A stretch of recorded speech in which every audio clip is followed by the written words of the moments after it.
Welcome to Ash and Iron, where we dig through the ashes of history to find the iron truth beneath.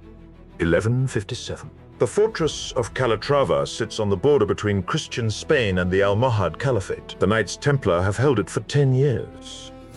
Now, they are leaving. A Cistercian abbot named Raymundo watches them pack their equipment and ride north towards safety. He is not a soldier. He has never fought a battle. He prays for a living. But he tells King Sancho of Castile, "Give me that fortress, and I will hold it." The king, desperate, agrees. Within a decade, Raymundo's monks become the most feared warriors in Spain. The Order of Calatrava, born from failure, forged in blood, the first Spanish military order. Monks who made the Templars look soft. Subscribe if you are not already subscribed. Let us begin. 1147. King Alfonso VII of Castile captures Calatrava from the Moors. The fortress controls a mountain pass between Christian and Muslim territory, strategically vital, militarily exposed. Alfonso grants it to the Knights Templar. They fortify the walls, garrison the towers, hold it for 10 years. But in 1157, the Almohad Caliphate launches a massive offensive from North Africa. Muslim armies sweep north, recapturing Christian fortresses. Towns that took years to conquer fall in weeks. The Templars look at Calatrava and run the calculation. Too isolated, too exposed, too deep in hostile territory. When the Almohads arrive in force, this fortress will fall. Supply lines are too long. Reinforcements will come too late. So they abandon it. Return it to King Sancho III and explain why they are leaving. The king is furious. If the Templars cannot hold Calatrava, who can?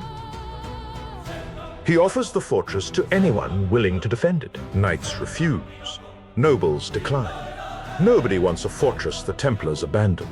Then a monk steps forward. Raymundo is abbot of the Cistercian monastery of Fitero in Navarre, a man who has spent his life in prayer. He sees the abandoned fortress and tells the king, "I will hold it." On January 1st, 1158, King Sancho signs the grant. The fortress of Calatrava now belongs to Cistercian monks. Raymundo returns to his monastery and addresses his brothers. "We have been given a fortress to defend. The most powerful Muslim empire in the world is preparing to attack. The Knights Templar could not hold it. We will not hire soldiers. We will not beg for help. We will become warriors ourselves." The Cistercian order is one of the strictest monastic movements in Christianity. Poverty, silence, manual labor, constant prayer. They are not soldiers, they are monks.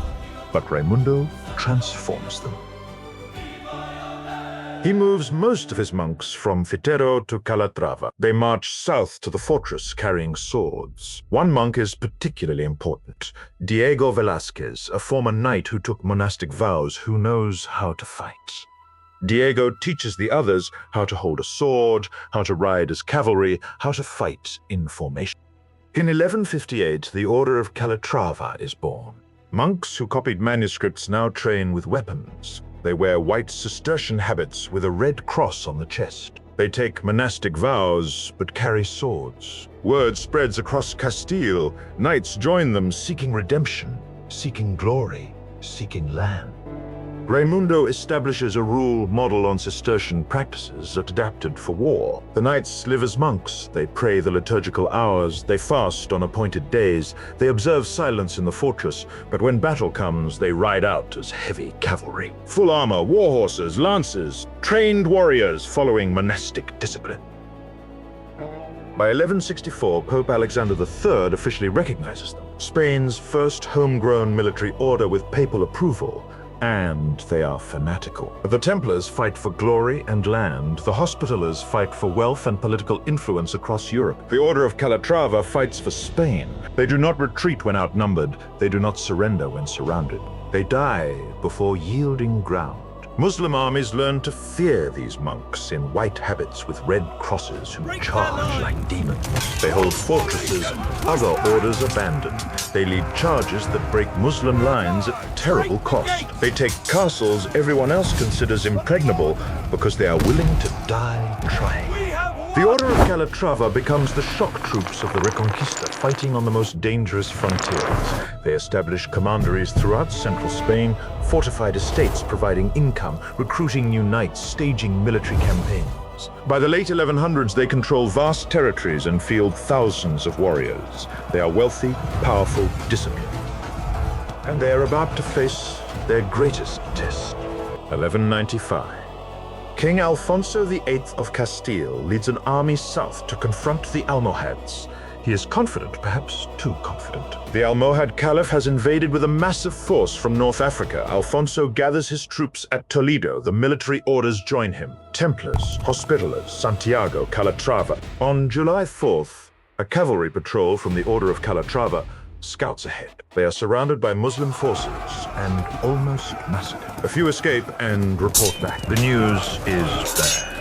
The Almohad army is enormous, far larger than Alfonso expected, disciplined and well supplied. Alfonso should wait for reinforcements. King Alfonso of Leon is marching south with additional troops, but Alfonso VIII is impatient. He refuses to wait. He believes he can win with the forces at hand. On July 18th, 1195, the two armies meet at Alaka. The battle begins at mid-morning. Christian heavy cavalry charges the Almohad lines in scorching July heat. The initial charge breaks through. For a moment, it seems the Christians are winning. But the Almohads have planned for this. Their center holds firm while cavalry on the flanks begins encircling. 3 hours into the battle, the Christian army is surrounded. Fighting in brutal heat, exhausted, taking heavy casualties, Alfonso VIII fights hand to hand in the melee. His bodyguard drags him from the battlefield. They flee toward Toledo. The king barely escapes death. Behind him, the Castilian infantry is being slaughtered. The military orders fight to the last man, trying to cover the retreat. The master of Santiago is killed. The master of Calatrava is gravely wounded. Most of the Order of Calatrava knights die on the field at Alacos. By nightfall, perhaps 20,000 Christians are dead. The Almohads have won a crushing victory. All the nearby castles surrender or are abandoned. Malagon, Benavente, Calatrava, Caracuel all fall to Muslim forces. The fortress of Calatrava that Raymundo swore to defend is captured. For a moment, it seems the Reconquista is over. The survivors retreat to the monastery of Civeles. They have lost their fortress and most of their knights, but they do not disband. They recruit. Knights from across Castile join them, motivated by revenge, by faith, by promises of land. They build a new fortress at Salvatierra, deep in enemy territory, a strong point that says, we are not finished.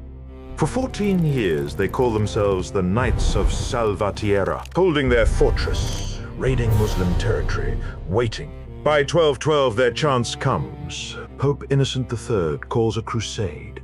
A massive Christian coalition assembles. Castile, Aragon, Navarre, Portugal. All the military orders march south together. Templars, Hospitallers, Santiago, Calatrava. Every warrior monk in Spain. King Alfonso VIII commands the Castilian forces. The same king who fled Alaka 17 years earlier. The Almohad Caliph Muhammad al-Nasir fields an enormous army. Forces from across North Africa and Muslim Spain. On July 16th, 1212, the two armies clash near Las Navas de Tolosa in southern Spain. The battle is brutal. Hours of fighting in scorching heat. Men hacking at each other, horses screaming, the field turning to chaos.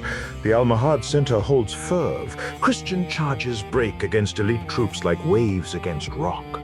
The Order of Calatrava fights in the vanguard, their white habits soaked in blood and dust. For hours, neither side can break through. The battle becomes grinding attrition, neither army gaining clear advantage. Then the Knights of Santiago punch through the Muslim defenses on the flanks. The Almohad formation begins to crumble. Units that were held steady moments ago start to waver. The Muslim army collapses into rout. Thousands flee south. The Christians pursue and cut them down without mercy. The Caliph flees to Marrakesh and locks himself in his palace. He dies within a year. Las Navas de Tolosa changes everything. The Almohad Caliphate never recovers. Their military power is broken. Their hold on Spain begins disintegrating. Christian armies sweep south in the years after Las Navas, capturing cities, fortresses, pushing the Muslim frontier backward. The Order of Calatrava is at the forefront. They reclaim their original fortress and establish new commanderies. They are no longer just defenders, they are conquerors. As the Reconquista pushes south, the Order of Calatrava becomes incredibly wealthy. They control entire towns throughout Castile, farms producing grain and wine, mills, mines extracting silver and iron. They collect taxes, they administer justice. They build massive fortresses like Calatrava la Nueva with Gothic churches rising from Spanish plains. By the 1400s, they field their own armies independent of any king. But wealth brings problem. Grandmasters use their positions for political gain, involving themselves in succession disputes, supporting rival claimants to the throne. Knights become more interested in land than in fighting. Many join for the income, not for military service. In the late 1200s, the order nearly goes to war with the Order of Santiago over a land dispute. The Spanish kings watch this with alarm. The military orders have become too powerful, too independent, too dangerous. But the Reconquista is not over yet, and the kings still need them. 1340, the Marinid dynasty of Morocco invades Spain, landing an army at Gibraltar, attempting to reverse Christians' gains. King Alfonso XI of Castile assembles a Christian coalition. The Order of Calatrava fights alongside Santiago and Alcantara. Portuguese forces under King Alfonso IV join them. Papal banners declare this a crusade against Muslim invaders. On October 30th, 1340, the armies meet at the Battle of Salado near Tarifa. The Marinid forces are enormous. Tens of thousands crossed from North Africa. Berber cavalry, Moroccan infantry, siege equipment. The Christian coalition fields 20,000 soldiers, outnumbered, fighting on their own territory with supply lines intact.